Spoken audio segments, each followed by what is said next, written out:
Hi friends, अगर आप हमारे वीडियो को सबसे पहले देखना चाहते हैं तो अभी हमारे चैनल को सब्सक्राइब करें और बेल आइकन दबाएं।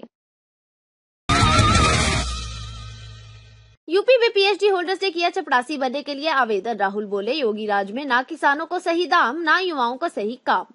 साल 2016 से लेकर अगस्त 2018 तक उत्तर प्रदेश में नई बेरोजगारों की तादाद 9 लाख तक पहुंच गई है। लेकिन सूबे के मुखिया योगी आदित्यनाथ को बेरोजगारी की समस्या पर ध्यान देने की बजाय हिंदू मुसलमान, गायें, दुर्गा पूजा, मुहर्रम, अली बजरंगबली करने में ज्यादा मजा आता है।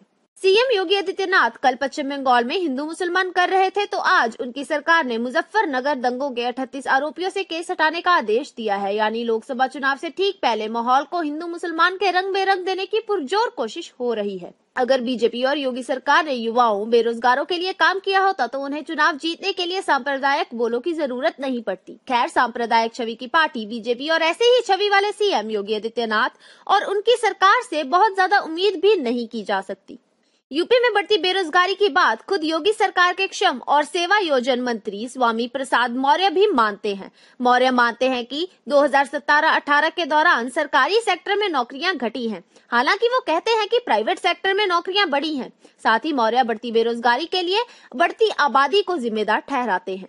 यूपी में बेरोजगारी का आलम समझना है तो इस उदाहरण को समझिए कि यहाँ के पुलिस विभाग ने पिछले साल 2018 में टेलीफोन मैसेंजर पद के लिए 65 पदों का आवेदन निकाला था। विभाग ने 5वीं कक्षा पास वालों से ये आवेदन मांगे थे, लेकिन जिन लोगों ने आवेदन किया उनको देखकर पुलिस विभाग के होश उड़ गए। आवेदनकारियों में शामिल थे 3,700 PhD holders, 5,000 graduate, 28,000 post graduate.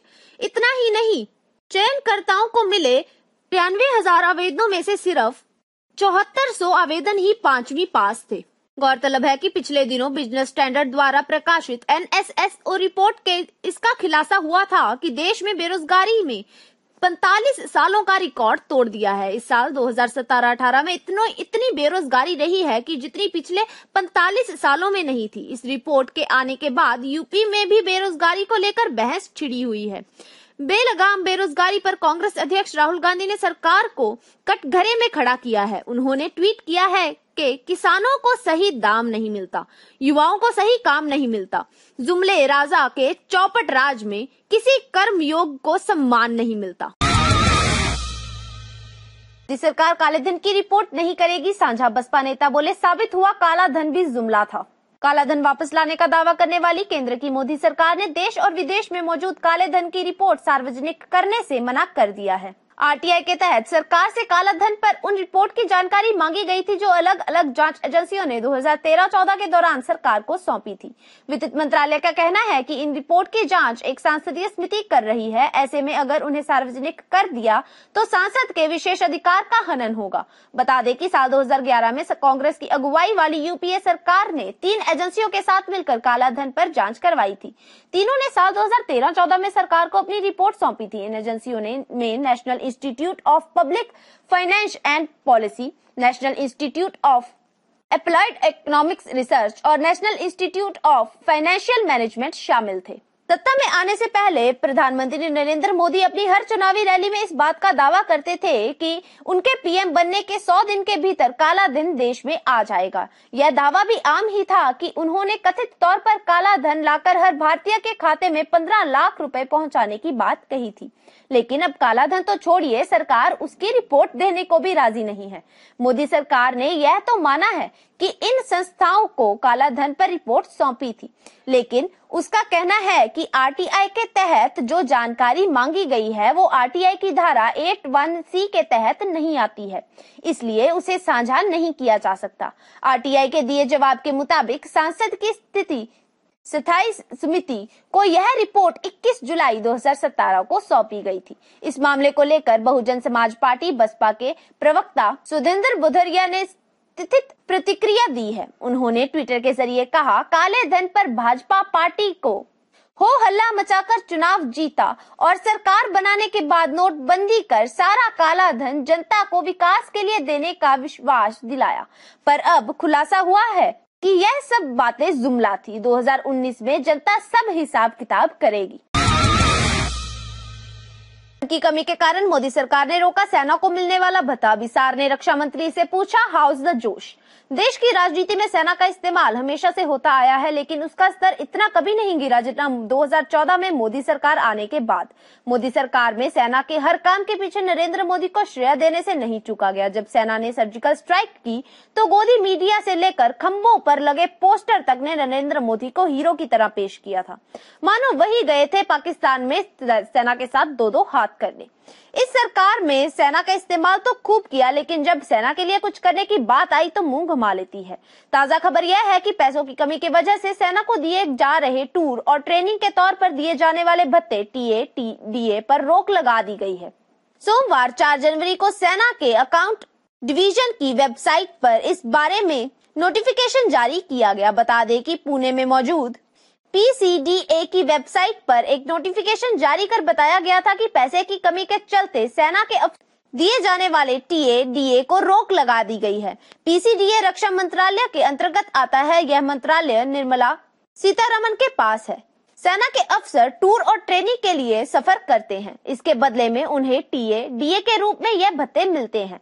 खबर के बाद पत्रकार शर्मा ने ट्वीट कर रक्षा मंत्री सीतारमण को टैग करते हुए यह पूछा, Nirmala Sitharaman, how is the जोश। हाउ इज द जोश वो जुमला है जो सर्जिकल स्ट्राइक पर बनी फिल्म URI के बाद खासा लोकप्रिय हुआ। PM मोदी समेत बड़े बीजेपी नेता आजकल इसका इस्तेमाल अपनी सभाओं में करते हैं। कुछ दिन तक यह ट्विटर पर ट्रेंड भी रहा है।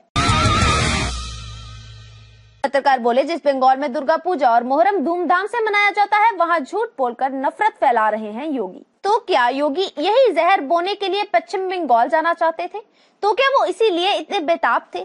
3 फरवरी को जब ममता बनर्जी सरकार ने बंगाल में उनके हेलीकॉप्टर को लैंड करने की इजाजत नहीं दी तो उन्होंने ममता पर लोकतंत्र की हत्या करने का आरोप लगाया। पर हिंदू मुस्लिम में यूं जहर बोकर वो कौन से लोकतंत्र की हिफाजत में लगे हैं, जरा यह बताइए। क्या उन्हें नहीं मालूम कि बंगाल की दुर्गा पूजा पूरी दुनिया में मशहूर है? कई दुर्गा मूर्तियों को बनाने वाले तो खुद मुसलमान कारीगर हैं।